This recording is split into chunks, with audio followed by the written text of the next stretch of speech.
Oh, hello. Didn't see you there. My name is Pelham Greene. Welcome to my hot mess. Today, we'll be reading from the Endless Quest book, To Catch a Thief. Won't you join me?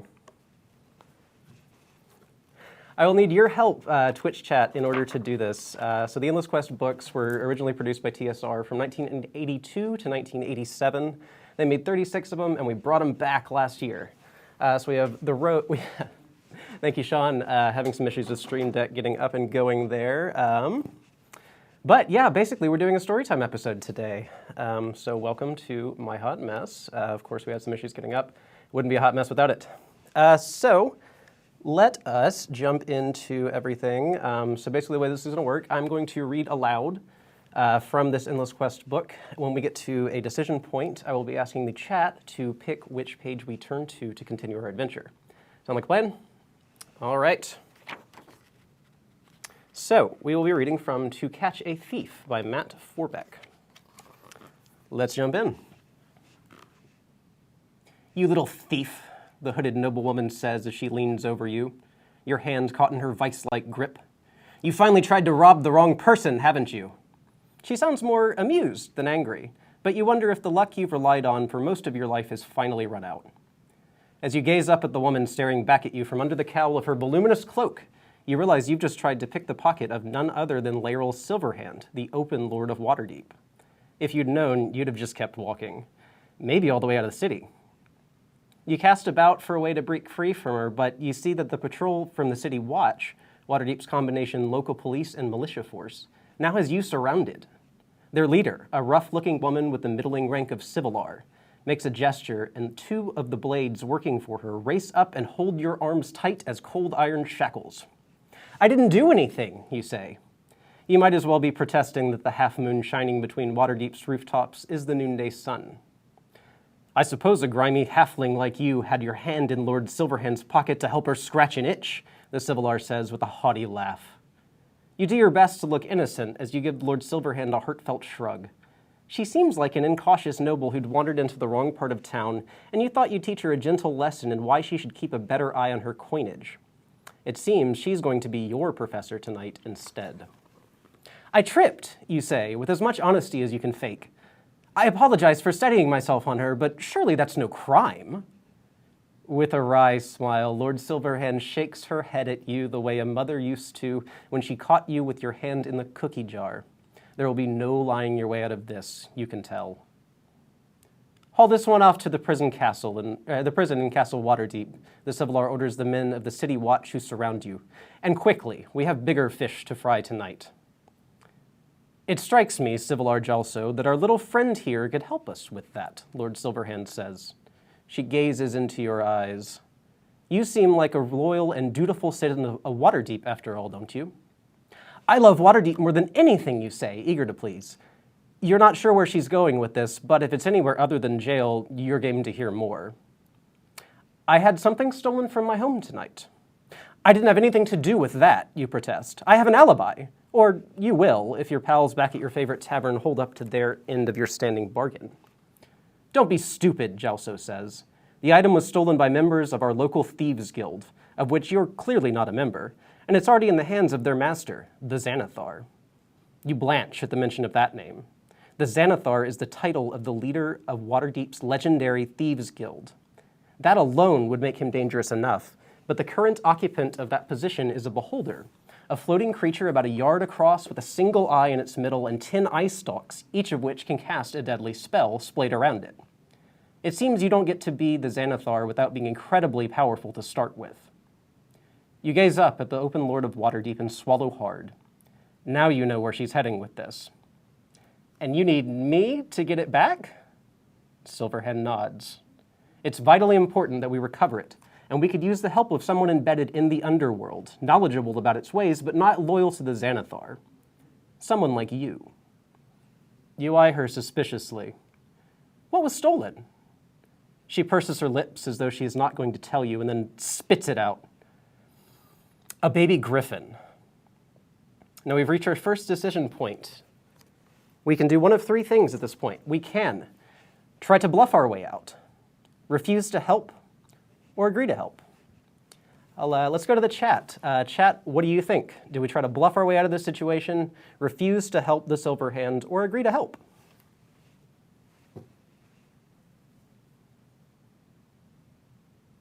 All right, we've got some agrees. We've got some bluffs. Bluff, refuse, or agree. That is correct, TK.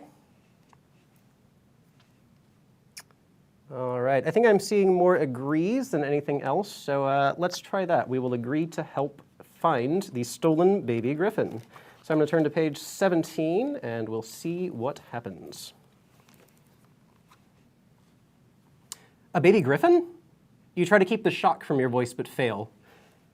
Does it bite? Yes, but I'd worry more about the claws, Lord Silverhand says offhandedly, the way you might describe the qualities of a particular meal. Even on a baby, those talons are far sharper than the beak. The ones on the back claws are the front ones. You've never tangled with a griffin before and you don't really care about the details of how it might dismember you. You're really just stalling for time. Lord Silverhand can see straight through your pathetic efforts to distract her. She gives you a half-amused smile. A griffin has the front half of a giant eagle and the back half of a giant lion. She says, what difference does it make which end it uses to tear you apart?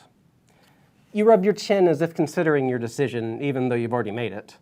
As dangerous as the griffin might be, disappointing the open lord of Waterdeep is sure to be a great deal more troublesome, or so you believe.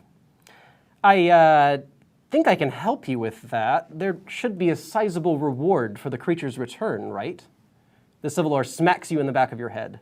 The only reward you'll receive is to keep your worthless hide out of prison. You consider showing the woman in the pointy end of your knife, but Lord Silverhand waves her off. That's enough, Civilar Gelso. The Civilar backs away, grumbling. Clearly, she'd prefer to deal with you far more brutally than the Lord would like her to. Lord Silverhand's turn to you. If you manage to retrieve the little griffin and return her unharmed, rest assured that I can be quite generous in my gratitude. You hold back your urge to scoff at her, to think you might trust in the generosity of a noble, even one as famous and powerful as the Open Lord. Might be a bit much, but you don't need to bring her wrath down on you by openly mocking her. If you have the griffin in hand, though, that should be enough to shake loose something from the Lord's pockets. At least that's what you tell yourself. You rub your head and glare at the Civilar. Reward or not, you rationalize, chasing the little monster down certainly beats going to jail. Especially since you're not sure that you'd even make it that far in Gelso's custody. You give the Lord your best smile. That's good enough for me. So, what's our first step? Has the Xanathar issued any demands yet? Some sort of ransom for the Griffin's safe return, perhaps?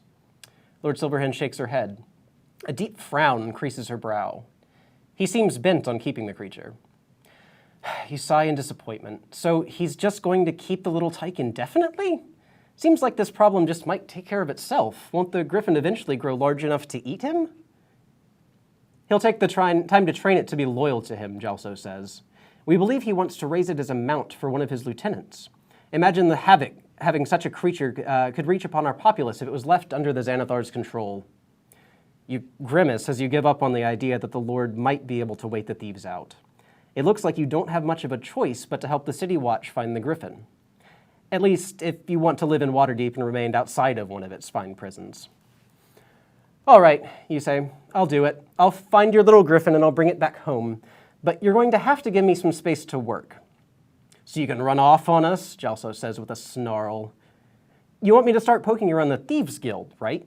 How many thieves do you think are going to be caught dead talking to me if I waltz up with them with the City Watch on my trail? Gelso opens her mouth to protest, but you cut her off. If you think they won't see you coming, you're wrong. They have a point, Lord Silverhand says. You give them your mom likes me best grin. You're going to have to trust me, you tell the Lord. At least a bit. Otherwise, this is never going to work. Fair enough. She bends down and gazes into your eyes. Don't give me cause to regret it. Then she turns to Gelso. I assume you can take it from here. I need to return to my manor. The Civilar gives her a firm nod. You can rely on us. We've reached our second decision point now. We can start asking questions around town, or ask the Civilar what we should do. So the Laeral Silverhand has tasked us with tracking down a griffin in the Xanathar's possession. Should we start asking questions around town, or should we ask the Civilar, who is under the Silverhand's control, what we should do? Let me know.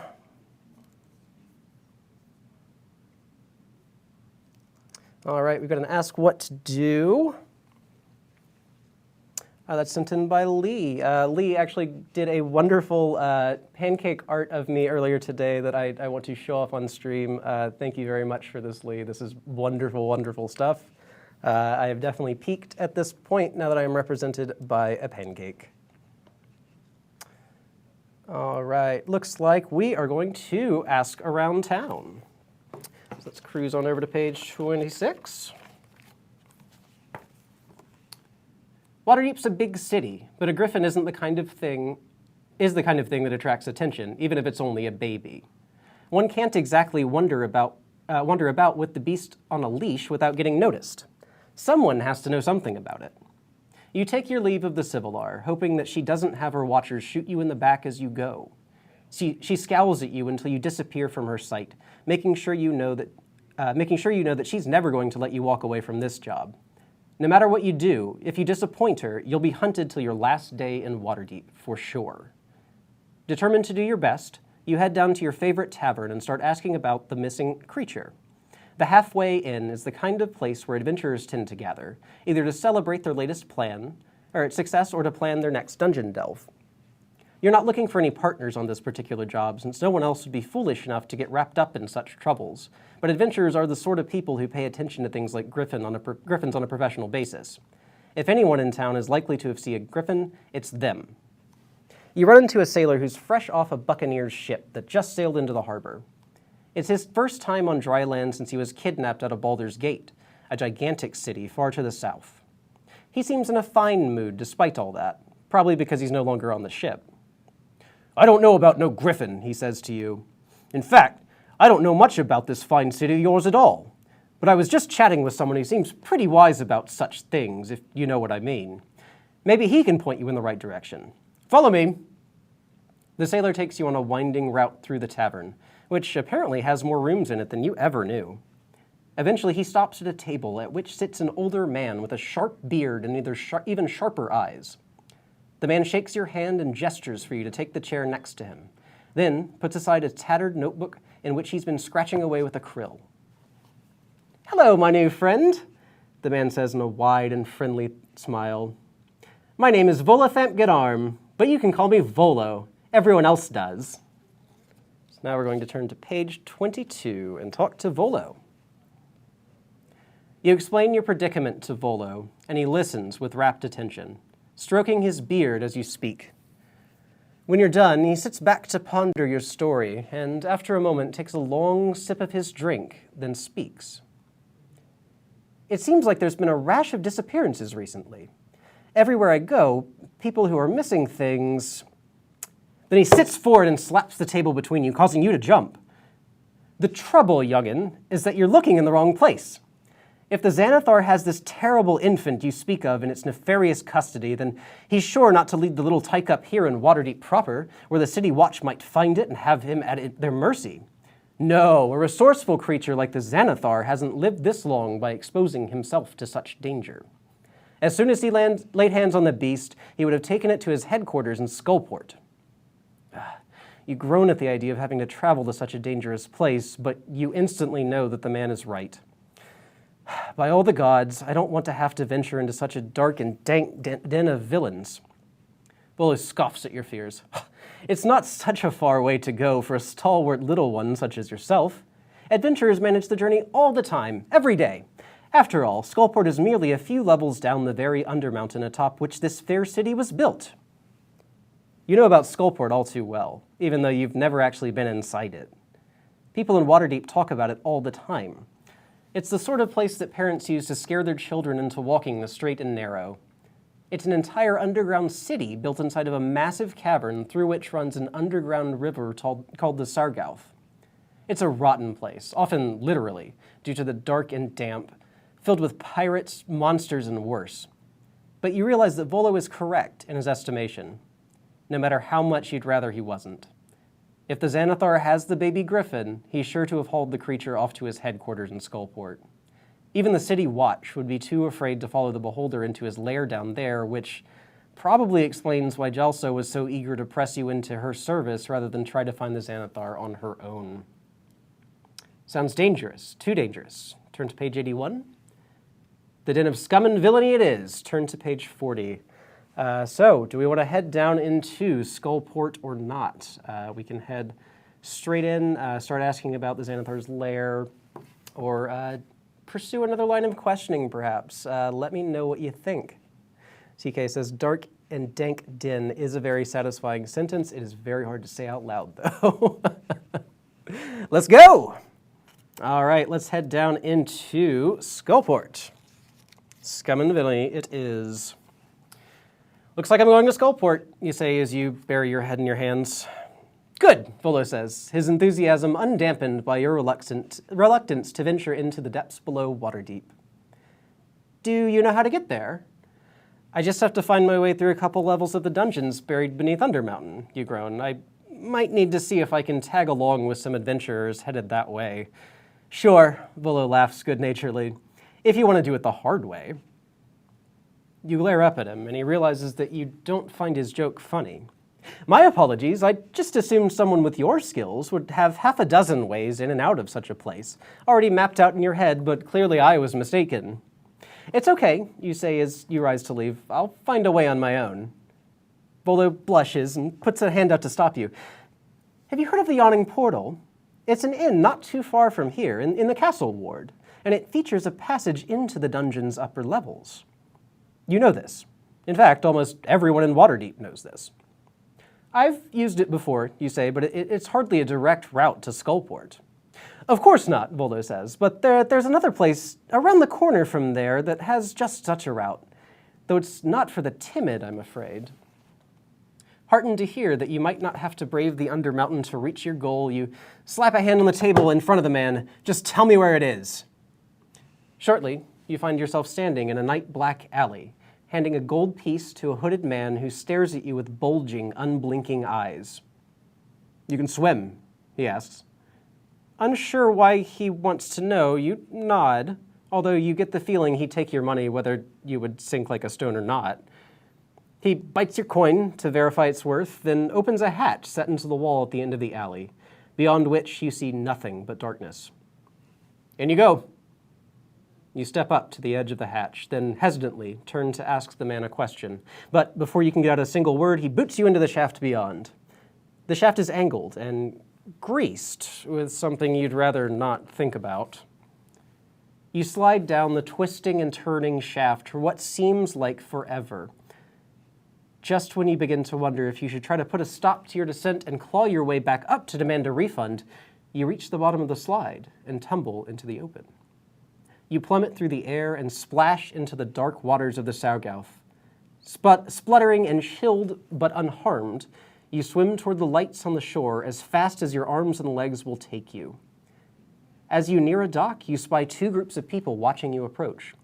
One seems to be a pack of pirates, while the other appears to be composed of the regular kind of scum that lives in Skullports. Now, do we approach the pirates or approach the regular scum? Let me know. So we got pirates or regular scum down in Waterdeep. The Domicone votes R, which I assume is pirates. We got to vote for scum, another for Yar. That's 2 pirates, 2 scum. Let's get a couple more votes here. Oh no, it's split again. All right, we're going pirates. Arr. Go back to page 25. We have a lovely illustration of what our pirates look like here. The pirates seem happy to see you, and you hope that at least they won't try to kill you like the scum who call Skullport their home might. Looks like you've had a bad night, their leader says, flashing a gap-toothed grin. Let us give you a hand up. Just then, something swims past you and nips at your heel. You decide that whatever troubles the pirate might cause, they might be better than being eaten alive. The pirates pull you up onto the dock and then refuse to let go. Thanks for all your help, you tell them, but I have business I need to attend to here. That's very funny, the leader says, without laughing at all. We have business here too, with you. You squirm desperately, but find yourself surrounded. There's no way to get past the pirates except by leaping back into the river. And what business might that be, you ask? Why, we're looking to expand our crew, the leader says with a wink towards a woman wearing an eye patch with a glowing eye drawn on it. We all voted, and we decided to take you on. The pirate with the eye patch lifts it up to expose a crimson gem where her eye should be. As you gaze into its depth, it begins to glow and everything fades to black. When you awaken, the sun beats down on you from high above. You find yourself on the main deck of a creaking ship heading out to sea. You look up to spy a black flag bearing the skull and crossbones flapping atop the mainmast. A woman appears over you and laughs.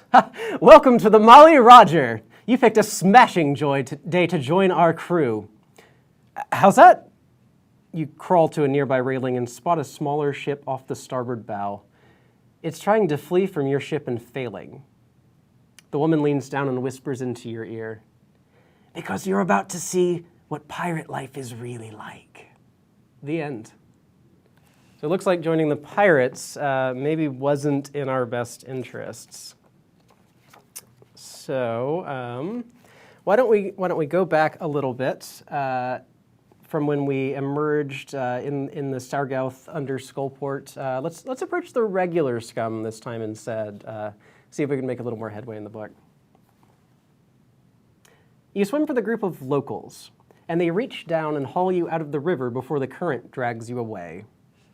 They're a motley crew of thieves and murderers, an emerald lizard woman named Slash, a gray deep gnome called Fundensun, and a one-armed crimson tiefling with bright fangs who calls herself Helene.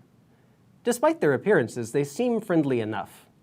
They snarl at the pirates until they scuttle away, and then they fuss over you a bit and haul you into a nearby tavern called the Blind Fish to get you dry and warm.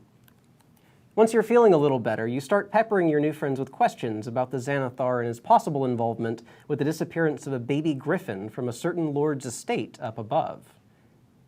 They glance at one another, and you notice their hands moving for their knives. Look, Fundensun says, the Xanathar has a strict rule about people talking to him. That's right, Slash hisses. And those who break it in public like this are either brave or stupid. And also worth quite a bit in the way of a reward. Helene flashes her fangs at you. It's nothing personal. I'm gonna head over to page 60 now. Well, then you shouldn't consider this personal either. You say that just before you leap atop the table and kick Slash square in the teeth. She goes reeling backward and crashes into a nearby table, knocking it over as she falls. Helene and Fundensun swing at you with their knives, but you leap off your table onto the next one, spilling all the food and drink there onto its occupants. They shout at you in protest and take swipes at you with their fists, but they're all far too slow. You hop from table to table like a frog, disrupting as many meals as you can, and angering nearly everyone in the tavern. For some people, this might be a problem. For you, it's all part of the plan. Fundensun jumps after you, trying to follow your mad dash about the tavern.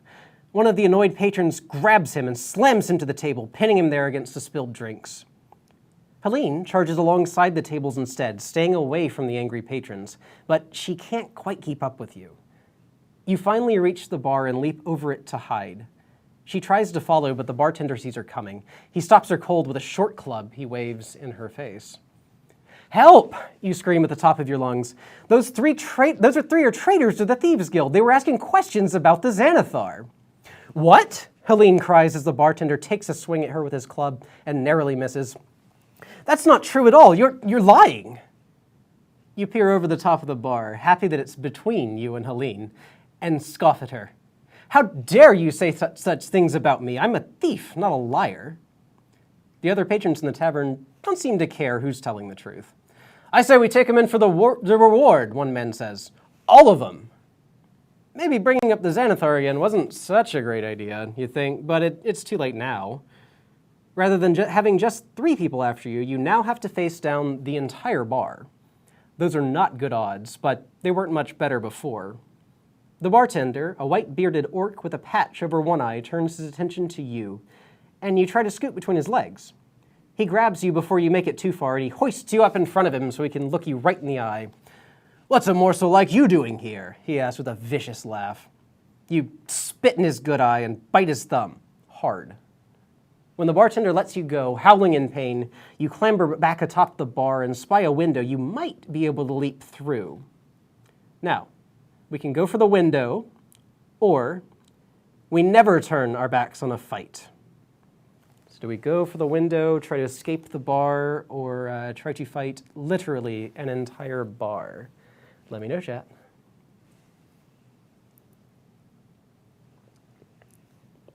Seems like a bit of a sticky situation in this bar in Skullport. Escape! Window! All right, let's head out the window. You crash through the window and find yourself in an alley running behind the tavern. You race down it and lose yourself deep inside Skullport before anyone can follow you. You're still soaking wet and chilled to the bone, but at least no one's trying to press you into service on a pirate ship or turn you over to the Xanathar. For now, that is. You know you have to keep moving if you don't want anyone else to try to sink their claws into you. You skulk around the city and realize that no one down here cares how late it is in Waterdeep. The sun doesn't ever shine in Skullport, which means it's always night, and no one seems to know when to sleep. The place is constantly humming with activity. It's a city with a pulse that beats faster than a dwarf miner's pickaxe. While Waterdeep might be mostly filled with humans, elves, dwarves, and the occasional halfling, Skullport welcomes intelligent creatures of all kinds. The only thing you need to succeed here is power, no matter the nature of your skin. You find a few people warming themselves by a garbage fire, and you sidle up and warm your bones while you think. You're not going to find the Baby Griffon by asking around. Everyone who lives in Skullport is either working for the Xanathar or terrified of him. There's only one thing for you to do. You need to go straight to the Big Eye himself. From what little you know about the Beholder, he spends most of his time either at the offices of the Thieves Guild or hunkered down at his own estate. Both places are well protected, and you can't expect to just waltz into either of them and steal back a little griffin. Once you can feel your fingers again, though, you know you need to make a decision. Do you strike at the creature's den or at his place of business? So, we can either head for Xanathar's home or head for the headquarters of the Thieves Guild. Let me know.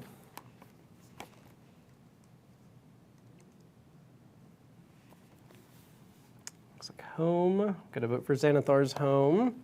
That's 2 votes for Xanathar's home. Oh, Thieves Guild, headquarters.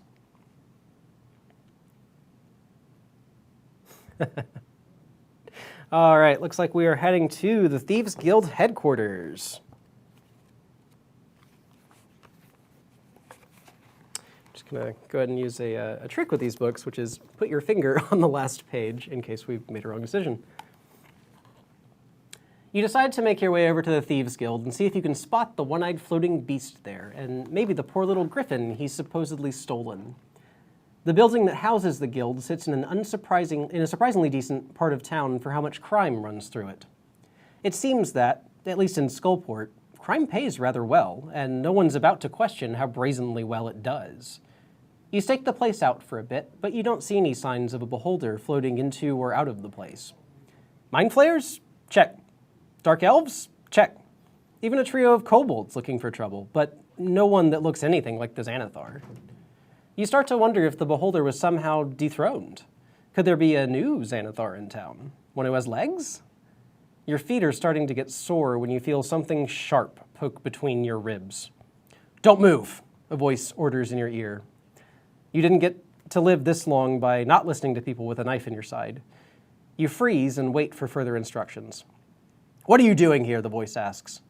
"That's the Thieves Guild across the street, right?" "And?"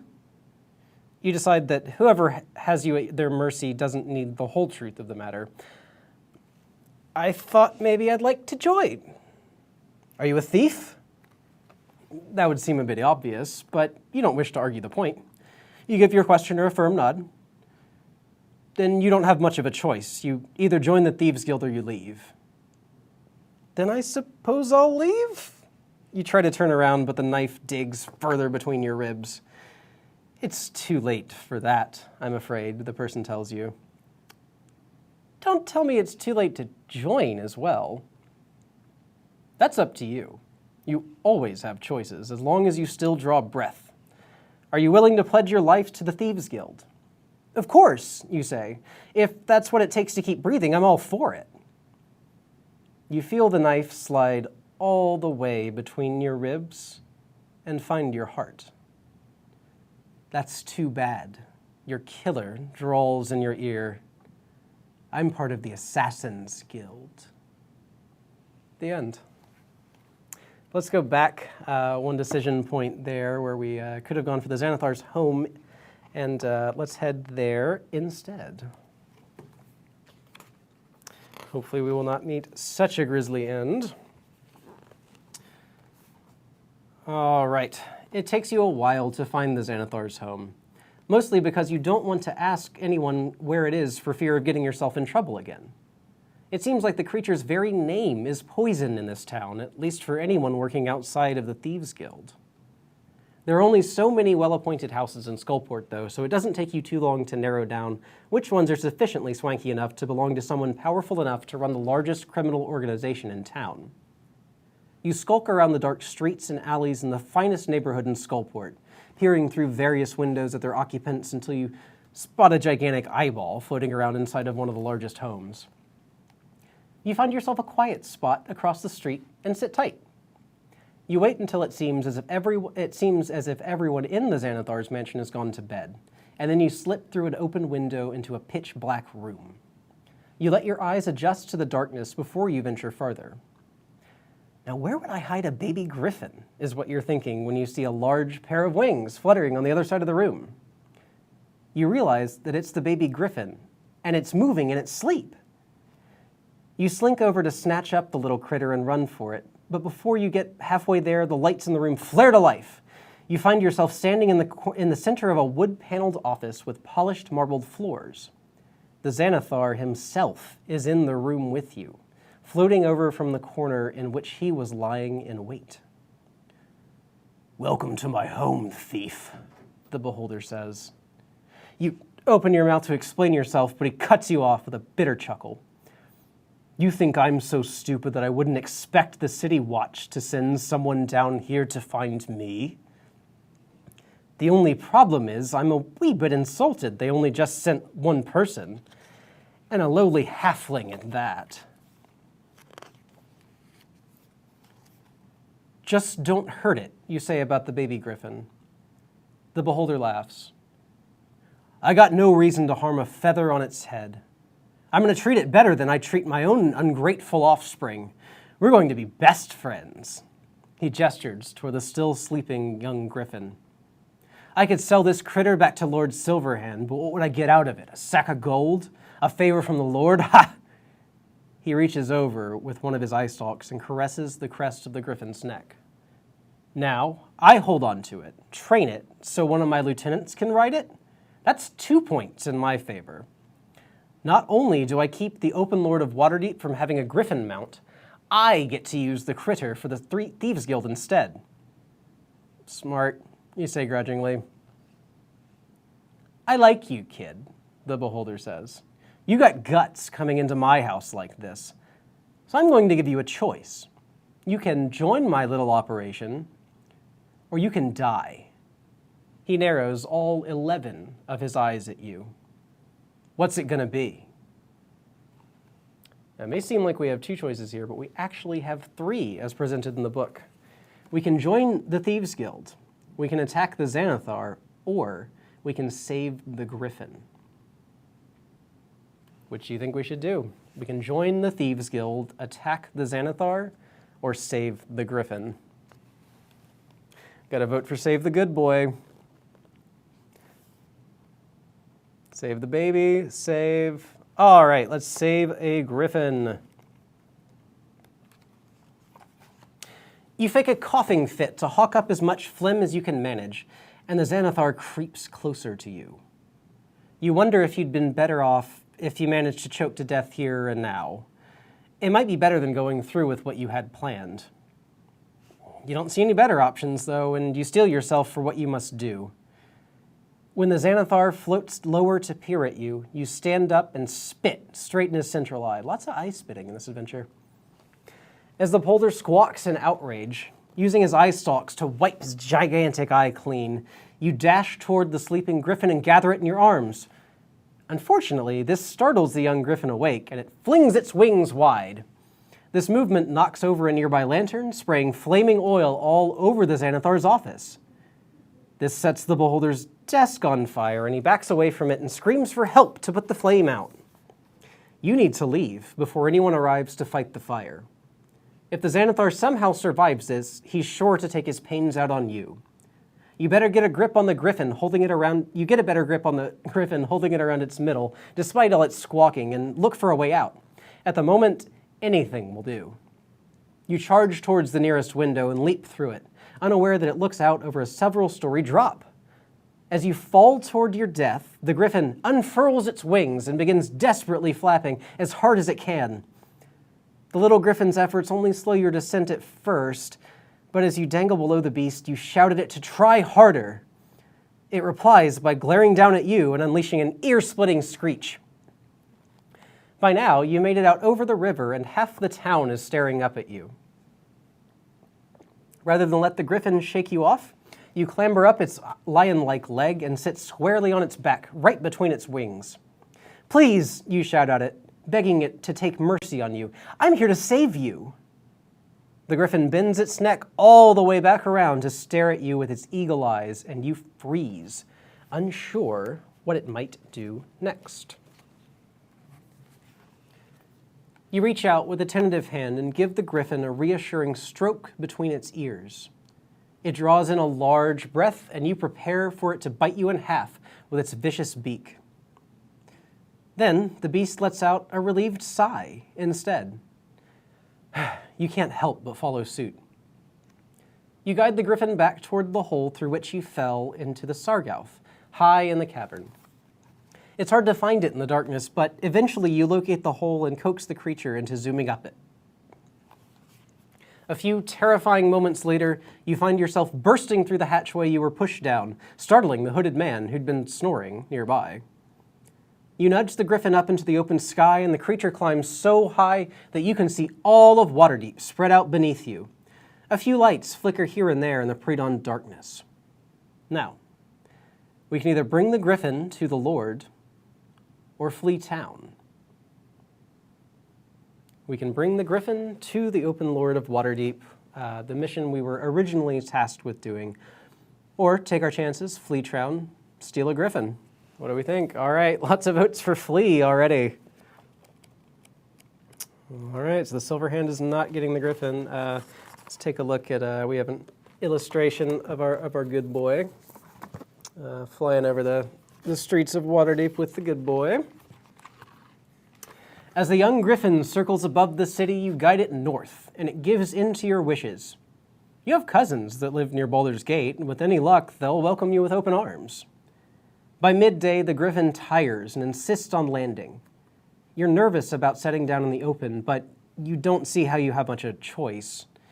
You let the griffin take you to a bald-topped mountain and land on a wide and easy ledge near its summit. Soon after, a piercing shriek rattles the clouds above. You race to the griffin, but it takes off into the sky, leaving you behind.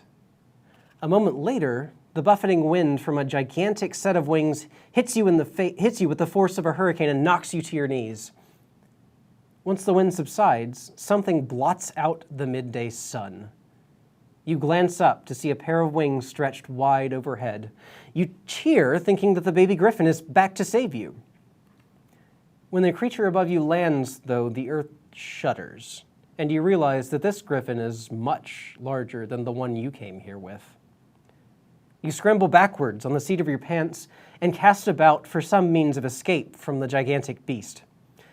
There is nowhere to run. Not unless you want to throw yourself down the side of a mountain and take your chances with a likely fatal fall. What you wouldn't give right now for a ring of invisibility. The Griffin stamps towards you and you realize that this is the end. Then the baby Griffin comes screeching down out of the sky, putting itself between the big Griffin and you. The larger creature stops itself from striking at you and caws at the younger one instead.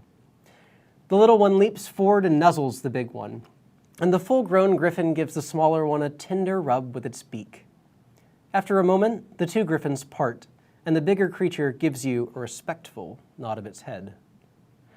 "No trouble at all," you say, thrilled and terrified at the same time. "Happy to help." The two leap into the air and flap off into the distance. You wish you could follow them, but you'll have to settle for hiking toward Baldur's Gate instead. The end. Now that seems like a pretty happy ending. Yeah, TK says we're the heroes. I am curious to see, though, what would have happened if we took the Griffin back to the Open Lord of Waterdeep. Yeah, let's just take a quick look. I think we found the good ending. We found the nice happy ending, but what else happens? You decide against bringing the Griffin to Jalso, convinced that the Civilar would try to take all the credit for your hard work. And where would that leave you? It seems only right that you bring the Griffin directly back to the Lord who lost it. Jalso didn't risk her life to save the Griffin, did she? And after all you've been through, you deserve to bask in Lord Silverhand's gratitude directly. You give the Griffin its heed, and sure enough, you don't even have to tell it where to go. It flies straight to the mansion of its master, Lord Lyril Silverhand, and spirals down toward it out of the open sky. You land on a broad balcony that features a gigantic nest, and the creature begins squawking at the top of its lungs. Soon enough, Lord Silverhand bursts out of the manor and sprints right for the Griffin. From the way the creature flies straight toward her embrace, you know you did the right thing by bringing the tyke here. Lord Silverhand expresses her undying gratitude toward you and assures you that there's a permanent place for you on her staff should you be inclined to take such a job. "I'm sure I can find a use for someone with your rare and valuable talents," she says without a trace of irony. You wonder how many people a woman like Lord Silverhand might have working for her in similar positions, but once you think about it for a moment, you realize that the Xanathar is sure to be furious with you. There's no place in Waterdeep that could be safe for you unless you refuse to leave the Lord's estate for the rest of your life. Even then, you would likely be flirting with a horrible fate. You don't see her gratitude extending to you for the decades of life you hope to have left. "I think I should be on my way," you tell her. "Far, far away." "There's no need for that," Lord Silverhand says with a knowing look. "If you're afraid of the Thieves Guild, I have the magical means to disguise you permanently." You gaze out the window of the Lord's home and realize that there's no place in Faerun you'd rather be than right here in Waterdeep. You could run, but you don't know where to. This is your home, and you don't want to be forced to leave it. "All right," you say. Hours later, you stroll out of Lord Silverhand Mansion, literally a new person. You'd wanted to become someone who can go wherever they want, moving between the wealthy homes of the Sea Ward and the gutters of the worst parts of Waterdeep at will. There's only one person you know who fits that bill, and now you look and sound exactly like them. You bump into a member of the City Watch as you stroll down the street. The soldier turns and glares at you for a moment before her face breaks into a smile. "Volo," she says, "always a pleasure." "The pleasure is mine, I assure you," you tell the Watcher. You adjust your satchel, which jingles a bit from the sack of gold coins Lord Silverhand gave you, and you head on your way. If you have to live as someone else, it might as well be Bolothamp Getarm. You could get used to this. The end.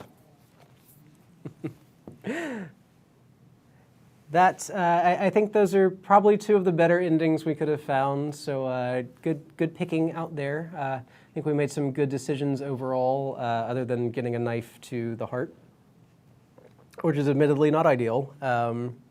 Congratulations to Mossy Dragon for winning the raffle we've got running. I will send you a copy of this book as soon as I am able. And yeah, thank you everyone for joining me on the stream tonight. We will get back to playing games next week. I think I'm going to have some folks in to play Lords of Waterdeep. So it should be fun. I've never actually played it before, so might try to play it a little bit over this long weekend, get some experience under my belt, so I can show it off next Tuesday.